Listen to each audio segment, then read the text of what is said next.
Hey guys, welcome to the Shermichael Singleton Show. I'm your host, Shermichael Singleton, and I want to talk about Venezuela. Now, there have been a lot of statements made by people on both sides of this. On my side, being the Republican side, people are saying, well, this isn't America first. They're wrong. And then you've had people on the left saying that this is old school imperialism. They are wrong too. I was just on CNN last night and we were talking about Venezuela.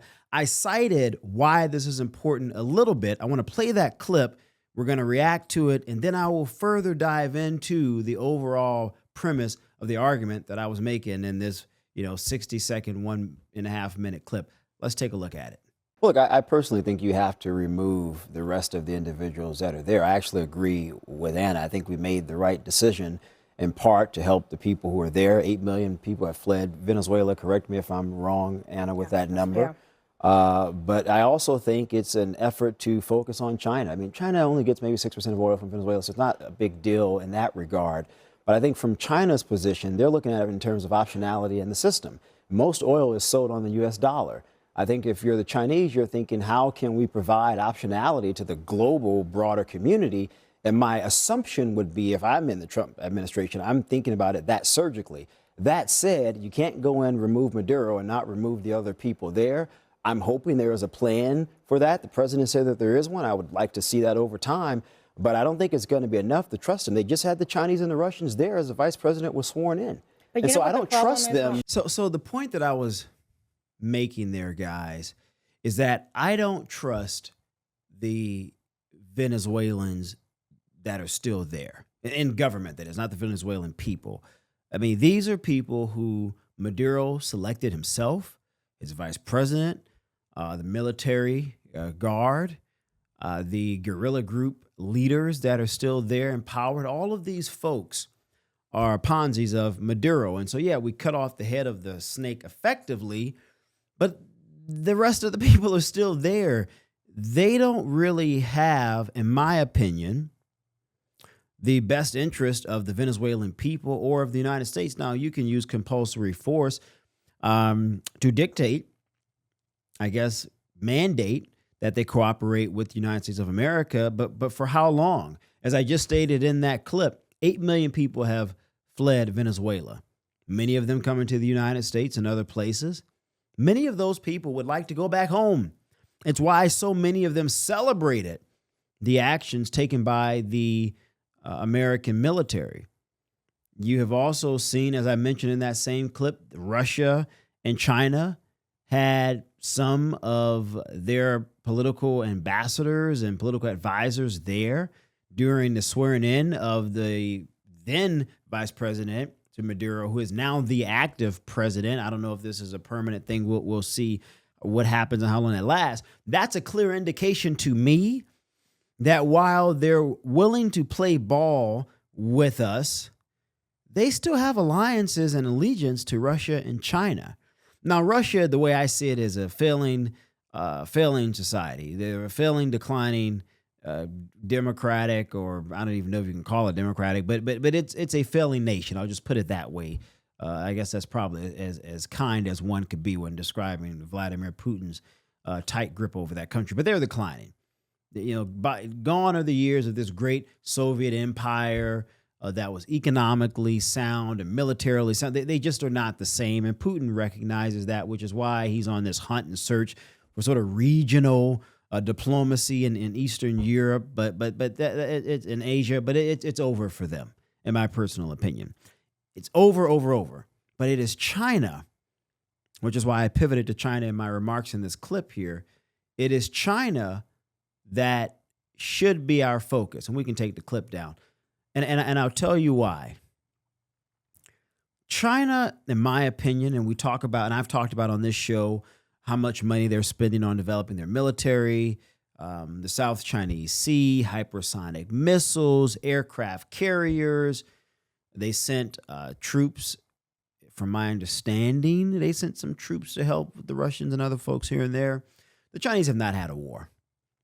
I can't think of the last time the Chinese have actively been engaged in a military conflict. And when they were, I can't think of them being very effective. Now, a lot has changed, But one thing that we do know, having experience matters, and just having weaponry alone and sheer manpower is just not enough when you've never done it in real time.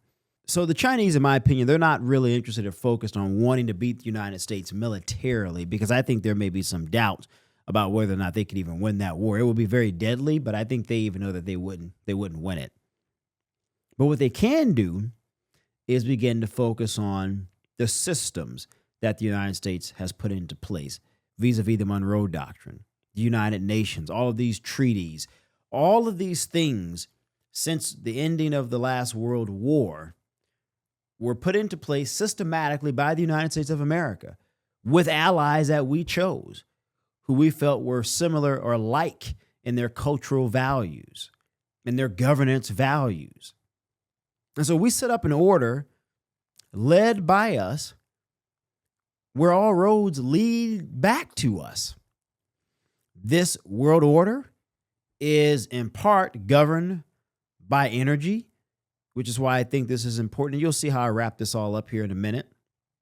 And so having China, our leading adversary, be in our hemisphere, in Venezuela with the Russians, with the Iranians, setting up intelligence apparatuses, you can guarantee that that has indeed occurred, but also effectively parlaying a country with the world's largest oil supply into a tool that they could use to challenge the system created by the United States of America to create options. That's why I said optionality in the global marketplace. If they could be effective in the Western Hemisphere, they could be effective with Africa, other countries south of our own border, and other countries across the globe. And so what China is trying to do is they're trying to disrupt the global order set in place by the United States. And one of the best ways to do that is through finance. That's why they set up BRICS: Brazil, Russia, India, China, South Africa. They did so, again, to contest the dollar, which is the world's global reserve currency. China being in Venezuela, again, which has the largest oil reserves in the world, China can then parlay that into competing against the United States. Maybe you don't know this, but most oil is sold in US dollar, hence the term petrodollar. That has been very, very important for the economic stability of the United States. It gives us borrowing power. It gives us significant leverage. It has allowed us to create this $20 trillion economy in part because we recognize very early on the importance of energy and the importance of that energy being sold in our currency. That gives significant leverage for American businesses, for American consumers out there. When there's a great catastrophe that impacts all countries, there's a reason the United States recover quickly. There's a reason investors across the globe come to the United States to park their dollars, because there is trust in the U.S. dollar. China is saying we don't want that.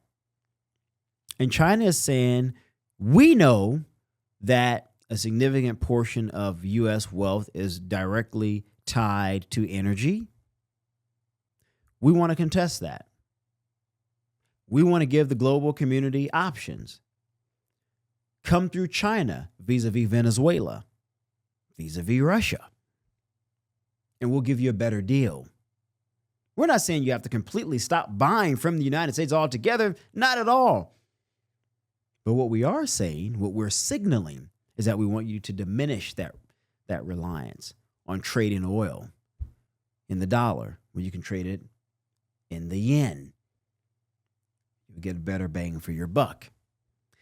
If they can do it in our own backyard, which, by the way, is a very, very bold move, in my opinion, they can do it anywhere they choose. That is the aim. It's not to beat the United States militarily. It is to, over time, decripple us financially, utilizing energy as that mechanism.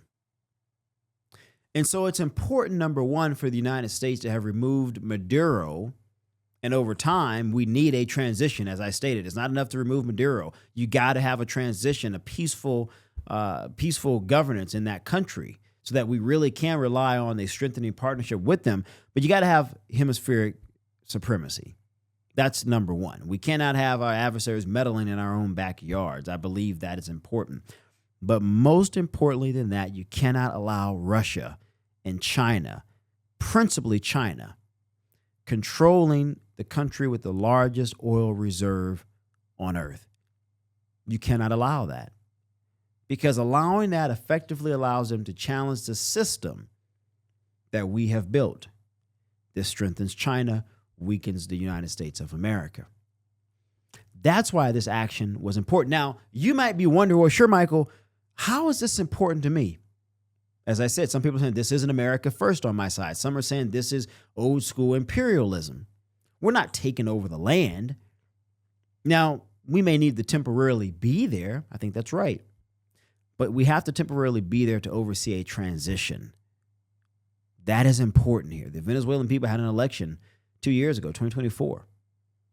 They elected new officials to lead their country. Maduro and his cronies decided not to step down. They didn't recognize it. He was an illegitimate president. We didn't recognize him. The United Nations didn't recognize him. The European Union did not recognize him. So this was necessary. But you have to give the Venezuelan people what they voted for, number one. Number two, this is America first. All of the freedoms that we have in this country are tied to our economic status. Yeah, our military prowess, it matters and it's important to have a strong and capable military. But it's the strength of our dollar that makes us the envy of the world. Yeah, things are expensive right now, but compare us to other countries, it is so much worse. We just went through the COVID pandemic, a once-in-a-lifetime pandemic. The United States has recovered our recovery has been far greater than the recovery of any of our allies because of the strength of our economy. If we don't compete against the Chinese everywhere they are, they will slowly unravel the systems that we put in place. And it is those systems that we enjoy, that we often take for granted, that gives us freedom in this country. Not saying it's perfect, not saying people aren't struggling, but it's damn surely better than any other place on the face of this earth. Don't take my word for it. Those are purely the numbers. And so you got to understand what's going on here. You have to peel back the layers to the onion to really see why this is critical. It's not just about Maduro's. Yes, it's a little bit about drugs and cartels and all of those things, but it's really about the oil. Because we have to make sure we strengthen our ties with the Venezuelan people and that we are their key partner, not the Chinese. Because again, if it is the Chinese, this is a testing ground for them to disrupt the systems put in place by the United States to create options. So at some point, oil can be purchased in the yen equally as the dollar. Then the question becomes, well, what is more favorable? What is cheaper?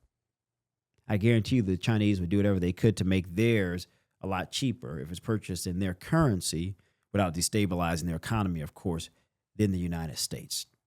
And as we have seen during this tariff conflict with China, they're willing to absorb significant shock. Significant shock. And it hasn't disrupted them because they're thinking about the long game. Ladies and gentlemen, so must we. I'm Shermichael Singleton. Thanks for watching this episode of the Shermichael Singleton Show. Like this video, share it, drop those comments below. I'd love to see and hear what you think. Take care, everybody. We'll see you next time. God bless.